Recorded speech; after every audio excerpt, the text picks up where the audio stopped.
2024 has been the year of the ant for this ecologist, and well, I could not be happier. 5 months after the release of Empires of the Undergrowth, a real-time strategy game with a perfect blend of fun gameplay and scientific accuracy, we now have the chance to play as an ant. And who does not want that? But is this game worth your time? Well, let's see in this An Ecologist Plays review of Empire of the Ants. And if this game does tickle your fancy, please do head over to gamesplanet.com and use the code ECOLOGIST to get a nice 14% discount on this game's price. This game is based on a series of novels by Bernard Werber, in which your colony is facing a catastrophe, and it is largely up to you to ensure the colony survives. Though this game superficially sounds very similar to Empires of the Undergrowth, shameless plug to check out my comparison video after this video, Empire of the Ants is a very different game from Empires of the Undergrowth, and that is a very good thing. In Empire of the Ants, you control one ant, Ant 103683, as the winter hibernation ends and the undergrowth starts waking up. But it is not a peaceful awakening. Trouble is brewing, and it's up to you to help your colony, as well as your sister colonies, survive the coming calamity. So let's review Empire of the Ants, looking at graphics, sound design, gameplay, story, and of course, scientific accuracy. In terms of graphics, what can I say? This game looks absolutely stunning. Making the most of Unreal Engine 5, everything in this game looks photorealistic, from the overall landscape, to the individual plants, to the creatures you encounter or control. This game is very, very beautiful. The creatures themselves are also accurately crafted, and they behave and move realistically.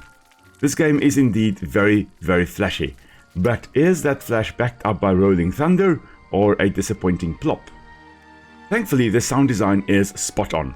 While not, for me at least, having the recognizable music tracks of Empires of the Undergrowth, the background music does a very good job reflecting the current state. When you are chilling around your main mound, a peaceful woodland theme is playing. There are enemies approaching, you hear a shift to a more unnerving music.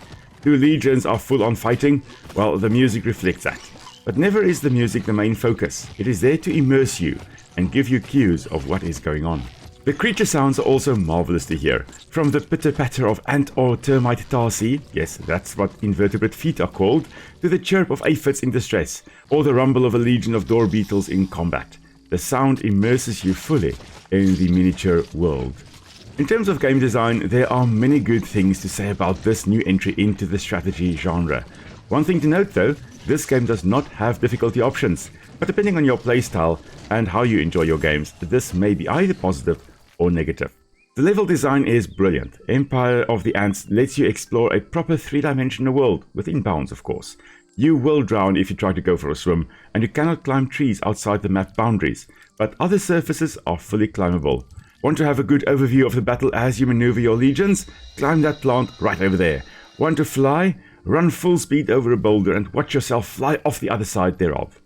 There are a nice range of missions also available in the story, ranging from exploration missions to rescue missions, and of course, the meat of it all, strategic battles with rival colonies. It all ties together nicely with the main story, as each of these missions you embark on helps your colony or your sister colonies through the overall story. The maps are handcrafted and, in my opinion, masterfully so. Every rock, plant, ditch, pool and tree is placed in such a way that they either support the immersion of being in the undergrowth or are a vital part of traversal, especially when trying to cross water. And one more thing, when your legions battle the enemy, you will see bodies flying everywhere. Never did I think I would chuckle so much at seeing an ant yeet a termite body way off into the distance, but I did. I chuckled a lot. In terms of story, I am not going to spoil anything here, but based on what I know of life in the undergrowth, I see a plot twist coming, and if that is indeed the case, it has been set up very, very nicely. Though I have not yet completed the full story, it has been engaging and kept me wanting more. But this is not a clearly linear story. There are different colonies where missions are available, and yes, you can go back to complete them later if you skip them, and these can be completed in a semi-random order. While the completion of some missions do open up other missions, you can choose in what order you want to complete the available missions. But as a whole, I'm keen to find out where the story goes. In terms of scientific accuracy, well, I'll start by saying that this game is largely not very accurate, and that is not a problem for me. The creatures themselves, as I've mentioned, are very well done and accurately modeled. But you will very quickly find out that you have a whole bunch of very different ant species in your colony. Your colony, and sister colonies, is a wood ant colony, Formica rufa. But you will have other ant species, such as the Phyidolae big-headed ants, fulfilling the different roles in your army.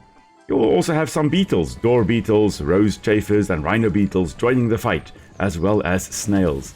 And while in real life none of these would ever team up with ants for the good of the colony, their main inaccuracy lies in the door beetle and rose chafer getting the super predator role in your army. Rose beetles die shortly after mating, definitely not doing a lot of eating other things, and door beetles, although they may feed on carrion, dead animals that they did not kill themselves, they are mostly coprophages. They eat poop. But again, these inaccuracies did not bug me. How can you be concerned with inaccuracies when you are enthralled by the sight of your beetle legion charging over a hill, facing down the enemy horde? Overall, Empire of the Ants is a very fun game, and definitely worth a try. It gets this ecologist's thumbs up. Though the game is not scientifically accurate and does not have difficulty settings, it is a very fun, gorgeous game with fun battles, a nice range of mission types, and gives you the opportunity to play as an ant. And what more does one want?